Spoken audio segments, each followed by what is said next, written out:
Hey, thanks for joining me on the third and final video of the my three-part series on IRA distribution planning. Today, I'm out here on the back porch, our screened-in porch. I wanted y'all to see my coffee bar I'm starting. I kind of got inspired this last summer. Went to an all-inclusive resort in Costa Rica, and I just love going into that coffee bar at an all-inclusive resort and just kind of order whatever you want. Yeah, you give a little tip to the person making your drink, but it's kind of like, hey, free coffee every morning. So I decided to create my own little coffee bar. Got a refrigerator down here as well. So anyway, this is where I'm going to be doing a lot of my videos. I have prepared for you guys the final video of this series, IRA distribution planning. Um, the first video we did was really talking about the importance of IRA distribution planning. We went over all that. And then the second video, hopefully you've watched, we talked about all the rules, the Secure Act, all these changes that are taking place. And then in today's video, we're going to talk about where to roll that 401k or where to hold your IRA money. It's very important. So anyway, I could go on and on, but let's just jump right into the video and presentation, and we'll get into it here. So the first thing I like to talk about is this thing called information overload. Golly, we're kind of blessed. We can just go online and just do our own research, and that's great. But my goodness, you get everybody with their opinion, and hey, I've got my opinion too. But if you don't watch it, you will just like, oh, there's so many people saying why I need to do this, why I need to avoid that, and it just gets a little confusing. So I understand that. Hopefully, in today's little presentation, I'm going to give you some things to think about, and so it won't be so confusing. So I've got up here the retirement landscape today. This is not your granddad's retirement. This ain't your granddad's retirement. And what I mean by that is, things have really changed over the last number of years, or over the last generation or two. Things have changed a lot, and so that let's get into that. What I'm talking about. First thing is this thing called longevity, our life expectancy.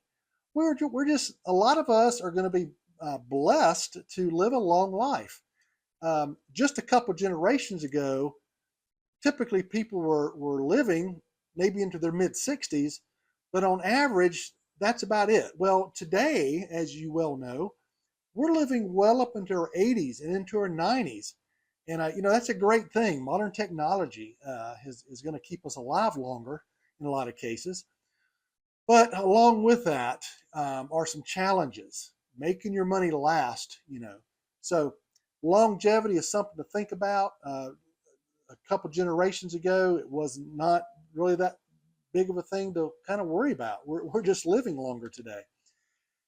Healthcare costs. So I just had one of my friends send me some good information. There's an article he wrote. His name is Bill Broich, and he's talking about his headline is how rising healthcare costs may derail your retirement. And and I'll put a link down below the video that if you want to check out this article. But he talks about the sobering reality, that I'll just read a couple lines here. It says healthcare in the United States is notoriously expensive and shows no sign of slowing down.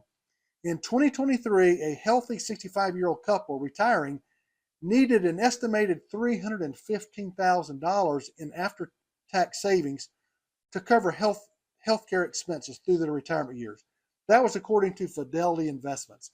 And so he talks about, lifestyle changes. Sometimes people are having to work longer, sacrificing your lifestyle, burdening your family. There's just a lot to this thing of retirement. My dad has said many times, that getting old ain't for sissies. So things of, just some things to think about. Sometimes I talk to folks, and I'm the same way. I'm thinking, oh man, I'm going to live a good long life and just have good health and everything's going to just be fine. For some people, it does work out that way.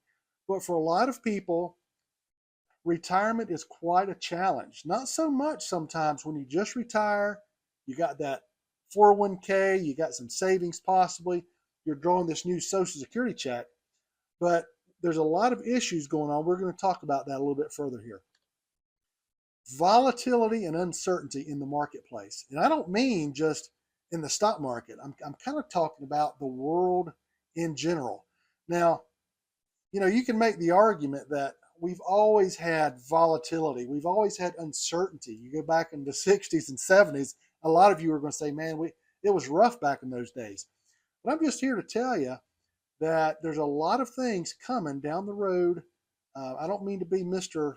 Pessimistic here. I feel like I'm a pretty optimistic guy.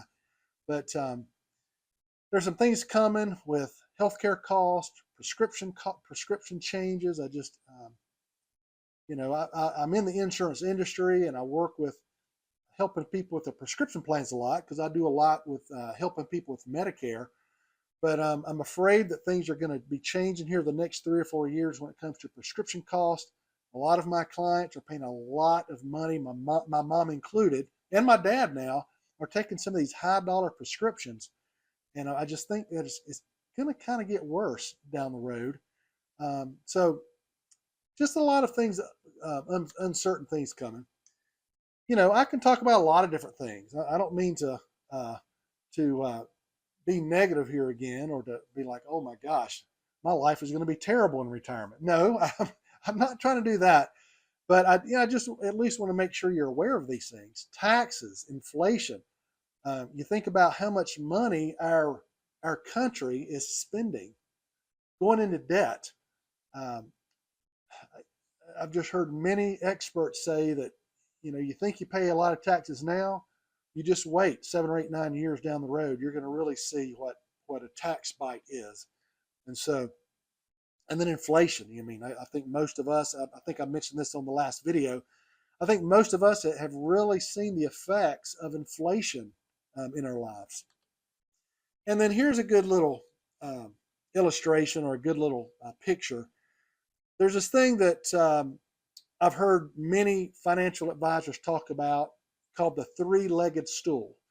It used to be back, like I said, a couple generations ago, that when somebody retired, number one, they got their Social Security check. Number two, they got a pension from their company they retired from. And number three, a lot of times they had savings, the three-legged stool. Well, in this picture, you'll notice one of the legs is broken. And what this is trying to point out is that for most people, they don't have these pensions anymore. Now, last week I worked with a couple. Both of them had pensions through their retirement. But more and more people you talk to, they no longer have a pension. They don't have that guaranteed paycheck coming in. They've got Social Security, and they may have a 401k, they may have an IRA and some savings, but that guaranteed peace of mind check that comes in every single month into their mailbox or into their checking account, the pension is no more in most cases. So that's become an issue. So in summary to my somewhat doom and gloom beginning to this presentation, there's just a lot of challenges that we're all going to face in retirement. If we're blessed to live a long life, or even up into our 70s and 80s and 90s, we're going to face some issues. Maybe just not financial issues. There's a lot of things going into retirement. What I'm here to talk to you today about are some of the financial issues that you might face. And a little bit later here in the presentation, we're going to talk about some things to combat that. Another big point that I talk about with folks every day is I'm a big believer that we're going to be needing more income coming in than we may think we need. Not just inflation, but taxes, stretching those dollars for all these years that some of us might live. We're going to be needing some more money coming in. Another thing I've noticed is, so I subscribe to Kiplinger magazine, and I use the magazine to get some good ideas on where to put my money. I do have some money in the stock market.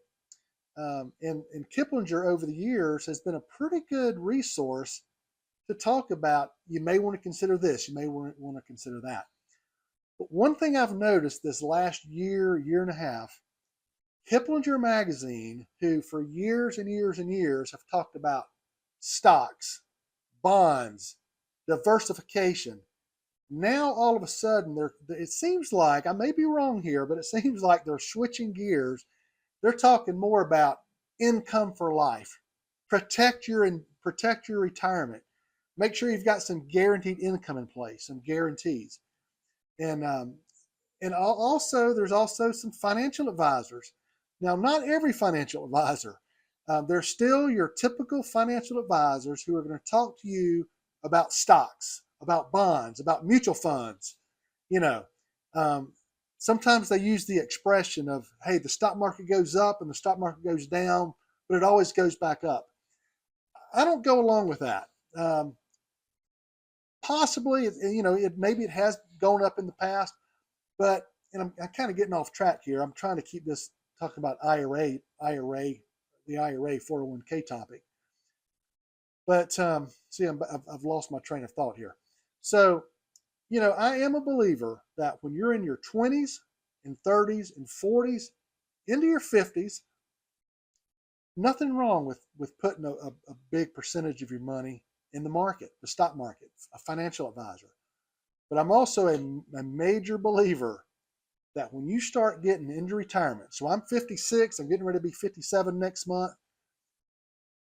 My age group, you get into your 60s and 70s, you need to be putting some of your money in an area that's guaranteed, that is not subject to the ups and downs of the market.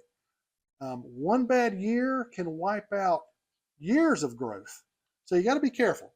So let me get back to my presentation here. So my point is that there's a lot more financial professionals, financial experts, a lot of magazines are now, in my opinion, it seems like they're switching gears and they're really talking about guaranteed money. Get your money safe.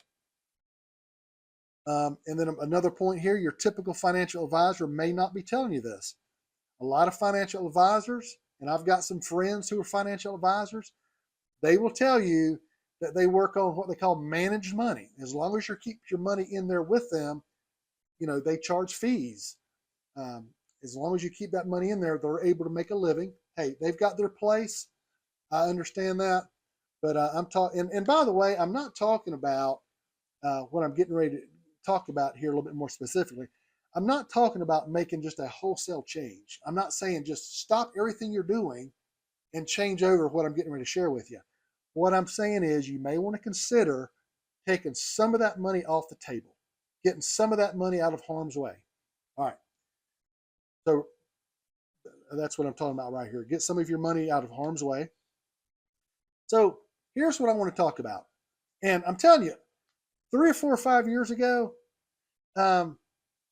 it's like almost hesitated to talk about fixed annuities and fixed indexed annuities because the stock market was on a tear. It'd been going on a tear for 13 or 14 years. But I've noticed, again, not just these financial publications, I've also noticed a lot more people I talk to, they have finally come to realize that, my goodness, I need to put some of my money where I can't lose. And so an article, and I think I shared this article with you in one of my last videos. I want to read this to you, specifically about billions of dollars flowing into fixed and fixed index annuities. So this is talking about in the year 2023, and this is a report put out by LIMRA, who does a lot of reporting on financial issues, financial markets. Let me read this to you. According to LIMRA's U.S. Individual Annuity Sales Survey, which accounts for 83% of the national market, annuity sales surged to a record $385 billion in 2023. $385 billion basically flowing out of the market, the stock market, flowing into safer havens. And then I want to read to you right here. Listen to this. The significant growth in annuity sales was primarily led by the fixed annuity segment. experienced a 30% increase to reach 286.2 billion. 286 billion went into fixed annuities last year. And then also, one last point. So we do fixed annuities and fixed indexed annuities. 95.6 billion went into fixed indexed annuities, basically allowing you to participate in the stock market with zero risk. We do both. And I think the fixed annuities, those are kind of annuities where you can put your money in. You can get a fixed rate, a guaranteed rate. And as most of us know, interest rates have climbed up here in the last year. So these you can get a good rate of return on a fixed annuity. A fixed index annuity, again, allows you to participate in the stock market. But if the stock market takes a dive, your principal and interest gained are always guaranteed. And then both of those types of annuities, I'm getting ahead of myself. But so one of my questions I'm asking here is, so billions of dollars have flown are flowing into fixed and fixed index annuities. Why is this? And so basically what I wanted to show you here is volatility and uncertainty. Again, we are in a volatile market, a volatile world, very much uncertain times we are living in. People are looking for true guarantees. Where can you find true guarantees? Well, maybe the banks are offering that. I've got some money in banks and CDs. I feel pretty daggone good about my money there, that it's safe. So nothing wrong with having some money at the bank. Also, people are looking for guaranteed income. And this is really getting into the heart of the matter with my presentation here. And when it comes to IRA money, so I've said it many times before, I might have said it on a previous video. The 401k, rolling it over into an IRA, the IRA is an income producing vehicle. You're going to be forced at some point to draw money out of that IRA account. A lot of us, it's going to be age 7. It used to be 70 and a half. You're going to be forced to start taking money out. The Secure Act changed things. And now at the age of 73, most of you that are watching this video, you're going to have to start drawing out of your IRA at age 73. Here in 4 or 5 years, they're upping that to age 75. Now, a lot of people I've been talking to recently, a lot of my clients, they're going to go ahead and start drawing out of that IRA maybe by 65, 66, 67. You don't have to wait till the government makes you take out.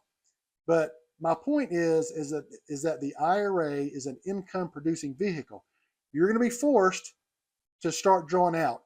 So my point is that doesn't it make sense to maximize that income vehicle and maximize the growth, maximize the income that it will produce?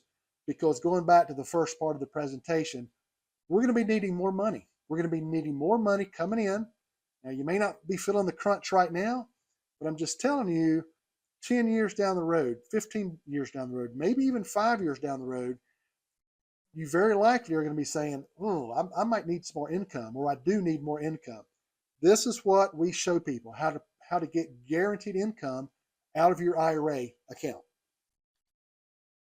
So as I finish up, down below, there's going to be a few links. One to this article I referenced about healthcare costs derailing your retirement. Also, I want to share with you my book. A few years ago, I wrote a book. It became an Amazon bestseller on Amazon. And then also, when you get that book, if you'll ask for my little booklet, not quite as long, it's called The 5 IRA Mistakes to Avoid. I think that would be very helpful for you. So hopefully you've enjoyed my little presentation here, my 3-part presentation. Down below, if you want to talk to me directly, ever have any questions, I'm going to be talking again about all kind of topics on these videos. This 3-part video series was talking about IRA distribution.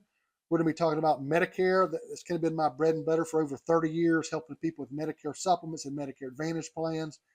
And also, we talk about Social Security. I've got a good friend out of Atlanta. She is a Social Security expert. I subscribe to her newsletter.